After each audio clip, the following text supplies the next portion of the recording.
கதையின் தலைப்பு புலித்தோல் போர்த்திய கழுதை. ஒரு கிராமத்தில் பேராசை பிடித்த சலவை தொழிலாளி தன்னுடைய கழுதையோடு வாழ்ந்து வந்தான். மிகவும் அதிகமான துணிகளை ஒரு மூட்டையாக கட்டி அந்த கழுதை முதுகில் ஏற்றி தினமும் நதிக்கரைக்கு துணிகளை துவைக்க போவான். அப்படி போற வழியில் அங்கே ஒரு காட்டை கடக்க வேண்டியிருந்தது.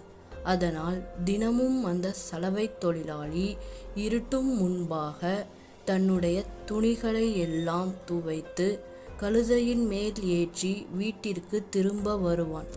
அவ்வளவு கடுமையாக வேலை செய்தாலும் அந்த கழுதைக்கு சாப்பிடுவதற்கு தீனி ரொம்ப குறைவாகவே தான் கிடைக்கும். அதனால் அந்த கழுதை போக போக ரொம்பவே மெலிந்து போனது. அந்த சலவை தொழிலாளி கழுதை மெலிந்து போவதை கவனித்தான். ஒரு நாள் தன்னுடைய வேலை முடித்துவிட்டு வீட்டுக்கு திரும்பி வரும்போது வரும் வழியில் ஒரு புலி இறந்து கிடப்பதை அந்த சலவை தொழிலாளி பார்த்தான். உடனே அந்த சலவை தொழிலாளி மனதில் ஒரு திட்டம் தோன்றியது. அந்த புலியோட உடம்பில் இருந்த தோலை உரித்து எடுத்து வீட்டுக்கு கொண்டு வந்து விட்டான். அன்று இரவே அந்த கழுதைக்கு புலித்தோலை போத்தி பக்கத்தில் இருந்த பார்லி தோட்டத்தில் அந்த கழுதையை மேய விட்டான். ரொம்பவே பசியில் இருந்த அந்த கழுதை வயலில் இருந்த எல்லாவற்றையும் சாப்பிட்டது. இதே மாதிரி ரொம்ப நாள் தொடர்ந்து கொண்டே இருந்தது. நாள் ஆக ஆக அந்த கழுதையும் நல்லா சாப்பிட்டு ஆரோக்கியத்துடன் குண்டாக ஆரம்பித்தது.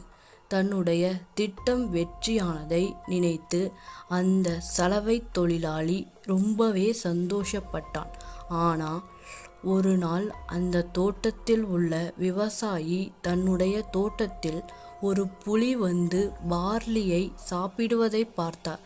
அதை பார்த்த அவர் உண்மையிலேயே அந்த கழுதையை புலி என்று நினைத்து பயந்து ஓடிவிட்டார். இதே மாதிரி ஒரு நாள் அந்த கழுதை தோட்டத்தில் பார்லி சாப்பிட்டு கொண்டு இருக்கும் போது தூரத்தில் ஒரு பெண் கழுதை கனைக்கும் சத்தம் கேட்டது. அதை கேட்டதும் இந்த ஆண் கழுதையும் திரும்பி கனைக்க ஆரம்பித்தது. இதை கேட்டதும் அந்த விவசாயி ஓடி வந்து வெளியே பார்த்தார். புலித்தோல் போர்த்தி கொண்டு வந்திருப்பது கழுதைதான் என்பதை தெரிந்து கொண்ட விவசாயி ரொம்பவே கோபப்பட்டார். உடனே அந்த விவசாயி கழுதை மேல் இருந்த புலித்தோலை அகற்றிவிட்டார். அப்புறம் ஒரு கயிறை எடுத்து அந்த கழுதை கழுத்தில் மாட்டி தன்னுடைய வயலில் கட்டி போட்டார். அன்றிலிருந்து விவசாயிக்கு அந்த கழுதை சொந்தமாயிற்று. தன்னுடைய குறுக்கு புத்தியினாலும் பேராசையினாலும் அந்த சலவை தொழிலாளி தன்னுடைய கழுதையை இழந்து விட்டான். இந்த கதையின் மூலம் நமக்கு தெரிய வரும் நீதி என்னவென்றால், அதிக பேராசைப்பட்டு குறுக்கு வழியில் செல்பவன் கடைசியில் நஷ்டத்தையே சந்திப்பான்.